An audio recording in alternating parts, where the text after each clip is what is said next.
My parents actually had a 24-hour trucker diner, and this was in the bottom of Evansville, just across the Ohio River from Kentucky. So if you picture a real Southern-style, wood-paneled, little cinder block building diner, then you have my parents' place.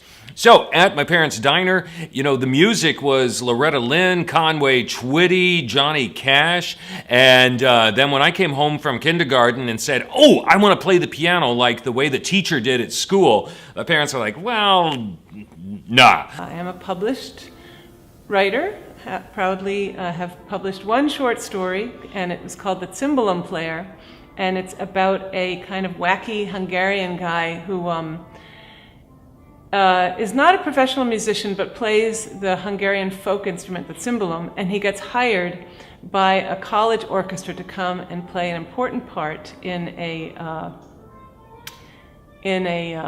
piece by a Hungarian composer, Kodály, at this New England college orchestra. And the story is really about people's dreams.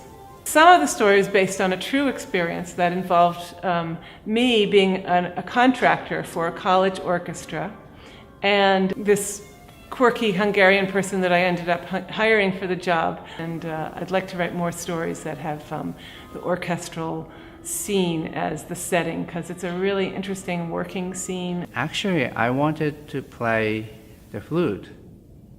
You know, it's shiny and, you know, I thought it was a great instrument, but teacher said, no, the boys should play bigger instrument. And then I had to play tuba for a year. In 1999, I went to Cuba for 3 months, studied in a Santeria house, which is like a religious temple. But it's very specific, you know, all the tradition is from Africa. So I studied a style, it's called Alegua, which is the Horisha. I mean, the god is half black and half red. And it's kind of funny, but it's the music there is very deep. You really need to know what you're doing, because if you don't, they actually will beat you up if you don't. My father was my band director. Actually, even before that time, he was my 4th grade music teacher. My mother was my 5th and 6th grade music teacher. So when I got to high school, he had moved up to the high school. So I had him as a high school band director, which was not the easiest thing. A joke that I played on the flute players, we had a divided period. Halfway through the period, we went out for lunch. I snuck back and I rolled up little pieces of paper, and 20 pieces of paper went into all the flutes in that first row. So they brought up their flutes ready to play, and all of a sudden they're not working. I'm Kevin Rhodes, music director of the Springfield Symphony Orchestra. I'm Shotaro Mori. I'm a member of the Springfield Symphony Orchestra. I play the bassoon. Hi, my name is Benny Kunievsky. I play percussion and I'm assistant timpani at the Springfield Symphony.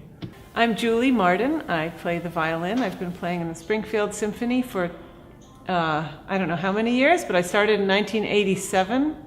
My name is Steve Perry, and I play the tuba. I've been playing the tuba with the Springfield Symphony since 1981.